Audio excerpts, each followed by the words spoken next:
YouTube, how the heck you doing? This is Corey with Watcher of Realms. Now we are back. We actually went against Mad earlier this week, and now we are against Awakened Chaos, which is right here now because we lost to Mad. One thing that's really annoying is we have gone against Awakened Chaos like 6 times at this point, and we've beaten them every time. They're really good. But something has to be done about this like ranking system, because I swear to God, like we run through this cycle where we face like Awakened Chaos, and then we face Mad, and then we face like a random guild, and then we face Awakened Chaos, and then we face Mad, and then we face a random guild, Awakened Chaos, Mad. It's infuriating. It's absolutely insane. And whenever the season's done, I'll kind of like show who we went versus. We went against Awakened Chaos like 6 times. Anyways, let's get straight to the actual like meat and potatoes of everything. So we are currently down, but once again, I fully suspect that we should come out on top here. Obviously, I'm not like talking shit, duh.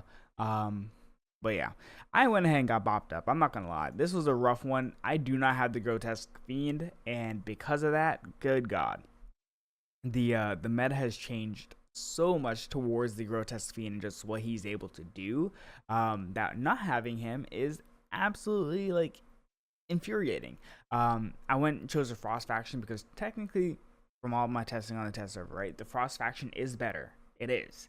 It's just the Grotesque Fiend is just that guy. he's like, he's ridiculous. So let's go ahead and get straight to it. This is a attack against a chaotic team. Now the whole purpose is to like what I'm trying to do, because now that you're seeing this, the season is probably done, right? You drop the axes, and the whole hope is to proc the Gone passive with his ultimate, and then also proc the Lily shield as well. Now we get close, and then we get frozen, and then from this point on, it's like we kind of miss the mark here, and we don't do enough damage to force either of those two. So we're already in a hole at this point. And the only thing that we can really do is hope to go and proc the Ymrit, proc his passive and take him out with the double mages. Now what happens is we send them out, and they go ahead and hit right about here.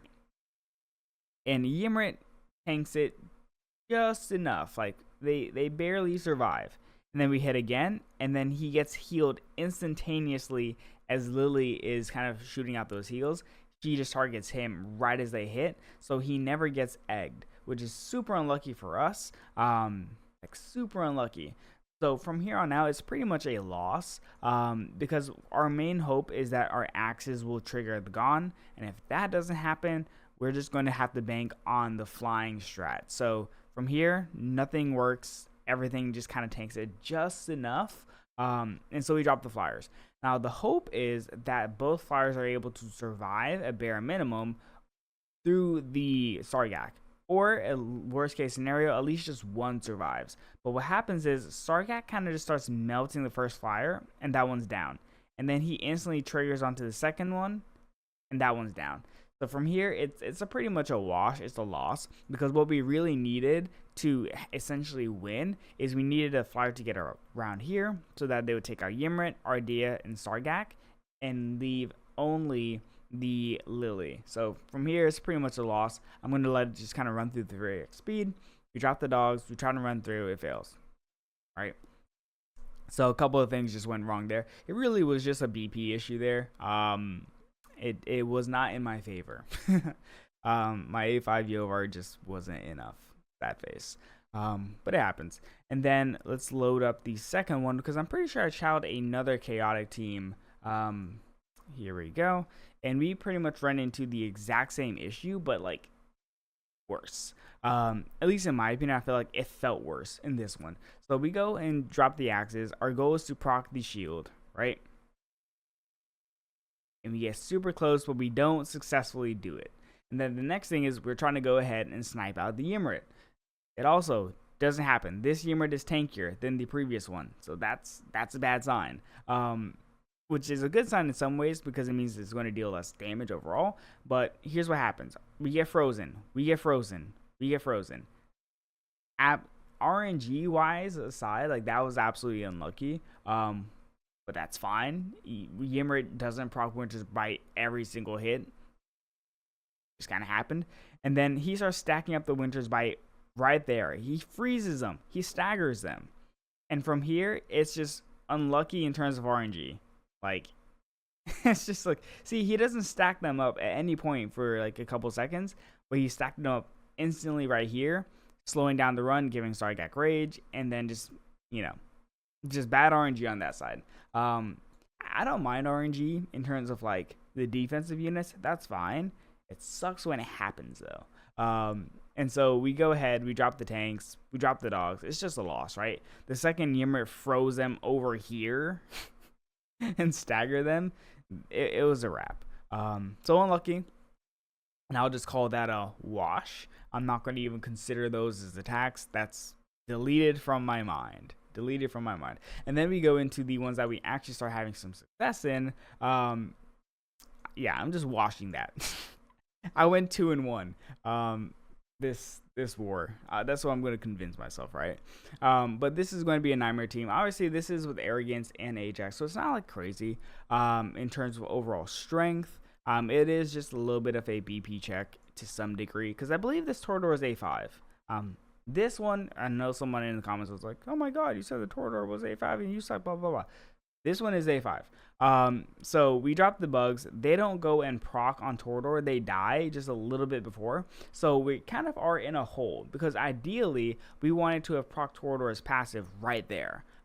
So we have to make some improvisations, at least in this particular run. So if things seem a little bit off, it's because I was like quite literally thinking on the fly as to how to do it. So we drop the axes, and the goal is to drop a healer right around now. Hello, am I not dropping a healer? Am I trolling? I am trolling. I should have dropped a healer. But we drop the axes, and our goal is to just have our axes and then our Night of Destruction proc at least one Torador passive, and we do that, right? So we're still looking good overall, because we have another Night of Destruction and another axe set, which will allow us to ideally do the same process, right? So we drop the Night of Destruction and we drop a healer here. And the reason why I drop a healer is because I noticed that this Night of Destruction is getting a little bit low, and I don't want him to die, because like him surviving is kind of like a win condition, right? So we drop the healer, and the healer starts providing some sustain. So this one is barely surviving.